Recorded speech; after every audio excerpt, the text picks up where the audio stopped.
I never thought my dream job at a prestigious marketing firm would turn into a nightmare, but working under my narcissistic boss Richard taught me that some people will stop at nothing to climb the corporate ladder, even if it means destroying the careers of their own team members.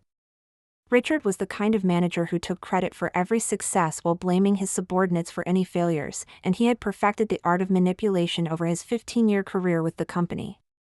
When I joined his team as a senior marketing strategist, I was excited to work on high-profile campaigns and learn from someone with his experience and reputation.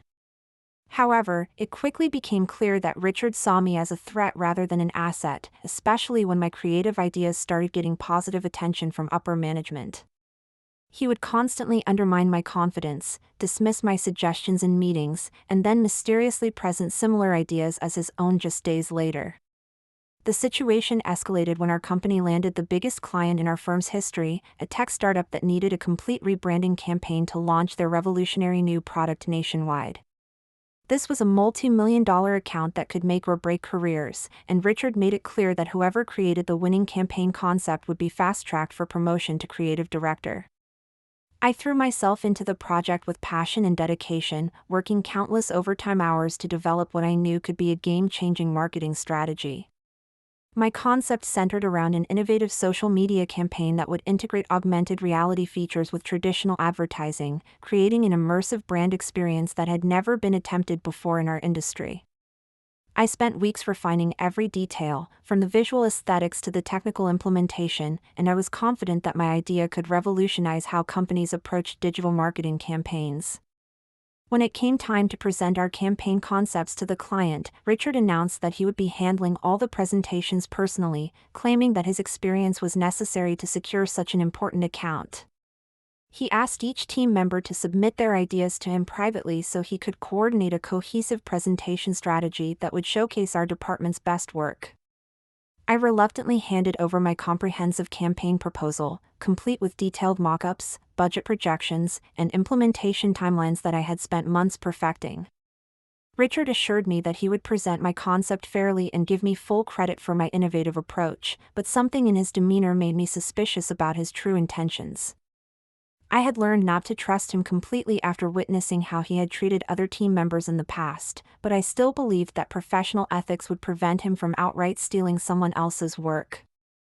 My worst fears were confirmed when Richard presented my entire campaign concept to the client as his own original idea, not once mentioning my name or acknowledging my contribution to the project. I watched in horror from the back of the conference room as he confidently explained his innovative approach to augmented reality marketing, using my exact words and presenting my detailed research as if he had conducted it himself. The client was absolutely thrilled with the concept, immediately agreeing to move forward with the campaign and praising Richard for his groundbreaking creativity and vision. Richard soaked up all the accolades while I sat there feeling sick to my stomach, realizing that months of my hard work had just been stolen by someone I was supposed to trust and respect. The campaign was projected to generate over $5 million in revenue for our firm, and Richard was already being hailed as a marketing genius by the executive team. Instead of confronting Richard immediately and risking being dismissed as a disgruntled employee, I decided to be strategic about gathering evidence of his theft and planning my revenge carefully.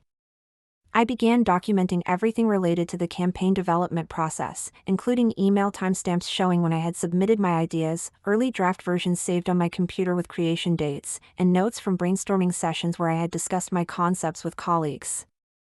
I also started recording conversations with Richard using my phone, hoping to catch him admitting to stealing my work or making other incriminating statements about his management practices. Most importantly, I reached out to a colleague in the IT department who helped me recover deleted files and email drafts that proved the timeline of my creative development process. I was building an airtight case that would expose Richard's theft and hopefully prevent him from ruining anyone else's career in the future. The perfect opportunity for revenge presented itself when our company scheduled its quarterly all-hands meeting, where department heads would present their biggest successes and outline their strategies for the upcoming quarter. Richard was scheduled to give a presentation about his revolutionary campaign and how his leadership had secured our biggest client in company history.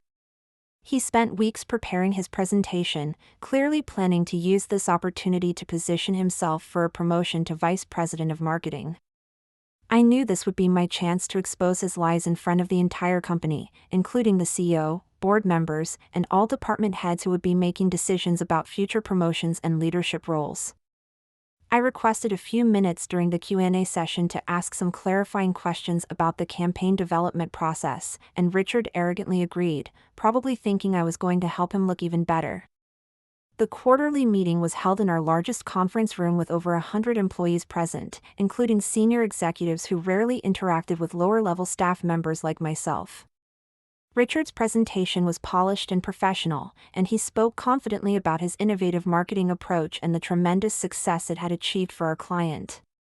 He painted himself as a visionary leader who had single-handedly revolutionized our company's approach to digital marketing, and several executives were taking notes and nodding approvingly at his supposed insights. When he finished his presentation and opened the floor for questions, I stood up and asked if I could share some additional details about the campaign development process that might interest the audience. Richard looked slightly nervous but agreed, probably thinking I was going to praise his leadership or add supporting details to his narrative. What happened next was the most satisfying moment of my professional career, as I systematically dismantled Richard's entire presentation with documented evidence of his theft and deception. I began by displaying screenshots of my original email submissions, showing that I had developed and presented the entire campaign concept months before Richard claimed to have created it. I then showed the audience my detailed project notes, preliminary designs, and research documents, all with timestamps proving that Richard had simply stolen my work and presented it as his own. The room fell completely silent as I methodically presented evidence of his pattern of stealing ideas from team members, including testimonials from former employees who had experienced similar treatment under his management. The final blow came when I played an audio recording of Richard admitting to a colleague that he had borrowed my concept because it was too good to waste on a junior employee. The aftermath was swift and brutal, as Richard's career imploded in real time while the entire company watched his lies unravel before their eyes. The CEO immediately called for a recess and launched an emergency investigation into Richard's management practices and the authenticity of his previous project claims. Within hours, it was discovered that Richard had been stealing ideas from subordinates for years, taking credit for millions of dollars worth of successful campaigns that had been developed by his team members. He was fired that same day, escorted out of the building by security while his office was searched for additional evidence of his fraudulent behavior. The company not only gave me full credit for the revolutionary campaign but also promoted me to Richard's former position as department head, along with a substantial raise and bonus for my innovative work. Several major industry publications picked up the story, and Richard's reputation was so thoroughly destroyed that he was essentially blacklisted from the marketing industry. The best part of my revenge was that it wasn't just personal satisfaction, but it also led to positive changes throughout our company as management implemented new policies to prevent idea theft and protect employees from abusive managers. Richard lost everything he had worked for over 15 years, including his reputation, his six-figure salary, and his standing in the industry, all because he couldn't resist stealing credit for someone else's brilliant work. Meanwhile, I became known as the innovative strategist who had revolutionized digital marketing while also standing up to workplace bullying and theft.